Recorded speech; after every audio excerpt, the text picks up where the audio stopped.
2025 BPL লজ্জার বিশ্ব record. এর আগে কখনো বিপিএল ইতিহাসে এমন লজ্জা শোনা যায়নি কিংবা যুক্ত হয়নি। এইবার সেই লজ্জা বিপিএল এ ঘটে গেল। টাকা না পাওয়ার কারণে বিপিএল এ ম্যাচ বয়কট করবে দুর্বার রাজশাহী।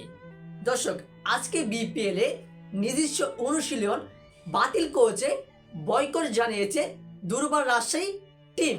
কেননা দুর্বার রাজশাহীর কোনো প্লেয়ারকেই তাদের পারিশ্রমিক দেয়নি দুর্বার রাজশাহীর মালিক।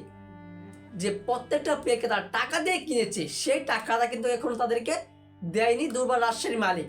অবশ্য সেই টাকাটা যদি আগামীকালের ভিতরে না দেয়, তাহলে তারা জানিয়েছে যে আগামী যে ম্যাচটা রয়েছে চট্টগ্রাম পড়বে সিলেটের বিপক্ষে 17 ফেব্রুয়ারি, সেই ম্যাচটা বাতিল জানাবে এবং বয়কট করবে দুর্বার রাজশাহী টিম এবং সকল প্লেয়াররা। কেননা যদি টাকাটা না দেয়, আর দুর্বার রাজশাহীর যে মালিক রয়েছে সেই মালিকের উচিত ছিল প্রত্যেকটা প্লেয়ারকে টাকাটা বুঝিয়ে দেওয়া। দর্শক, এখানে কিন্তু সম্পূর্ণ টাকা একবারে কোনো প্লেয়ারকে দিতে হয় না, এটা নিয়ম নেই। নিয়ম হচ্ছে প্লেয়ারদেরকে টুর্নামেন্ট শুরুর সময় 25% এবং টুর্নামেন্টের মাঝ পথে 25%, টুর্নামেন্ট চলাকালীন 25% এবং টুর্নামেন্টের শেষে 25%, অর্থাৎ পুরো 4 ভাগে 100% টাকা তাদেরকে বুঝিয়ে দিতে হবে, সম্পূর্ণ টাকা তাদেরকে হাতে তুলে দিতে হবে। কিন্তু সেই টাকাটা দুর্বার রাজশাহী 4 ভাগের 1 ভাগও কোনো প্লেয়ারকে দেয়নি মালিক। কেননা সেই কারণে তারা আজকে অনুশীলন বাতিল করেছে এবং আগামী ম্যাচটাও তারা বয়কট জানাতে বাধ্য হবে যদি আগামীকালের ভিতর তারা টাকা না দেয়। আর বিশ্ব লজ্জার রেকর্ডটা তারা ঘটে ফেলেছে। এই যে দুর্বার রাজশাহীর টিমে রয়েছে পাকিস্তানের তারকা wicket keeper batsman Mohammad Harris, জিম্বাবুয়ের রায়ান বাল সহ কিছু বিদেশি প্লেয়ার। সেই প্লেয়াররা যখন তাদের দেশে বিপিএল শেষ করে যাবে, তখন গণমাধ্যমের মুখোমুখি হয়ে তাদেরকে প্রশ্ন করা হবে যে যদি বিপিএল ম্যাচটা বয়কট হয়, তখন তাদেরকে গণমাধ্যমে ছড়িয়ে পড়বে এবং প্রশ্ন করবে সেই ক্রিকেটারকে যে বিপিএল কেমন উপভোগ করলেন।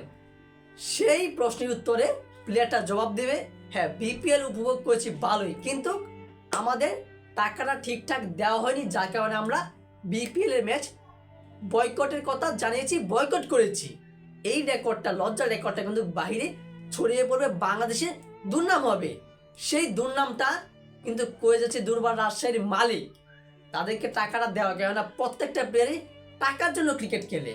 কেননা যেমন প্রত্যেকটা মানুষেরই কোনো একটা কর্ম রয়েছে টাকা আয় করার, তেমন ক্রিকেটও খেলা তাদের একটা পেশা। প্রত্যেকটা ক্রিকেটারই সেখান থেকে তারা টাকা আনবে এবং তারা তাদের পরিবার চালাবে। কিন্তু সেই টাকাটা, সেই বেতনটা, পারিশ্রমিকটা, ন্যায্য যে পারিশ্রমিক রয়েছে সেটা কিন্তু তারা পাচ্ছে না, যার কারণে তারা আজকে বিপিএল এর অনুশীলন বয়কট করছে, আগামীতে ম্যাচও বয়কট করতে পারবে। সো দর্শক, এ বিষয়ে আপনার গুরুত্বপূর্ণ মতামতটি জানিয়ে দিবেন কমেন্ট বক্সে। আর অবশ্যই ভিডিওটি ভালো লেগে থাকলে ভিডিওটিতে লাইক দিয়ে চ্যানেলটি সাবস্ক্রাইব করে আমাদের পাশেই থাকবেন। ধন্যবাদ।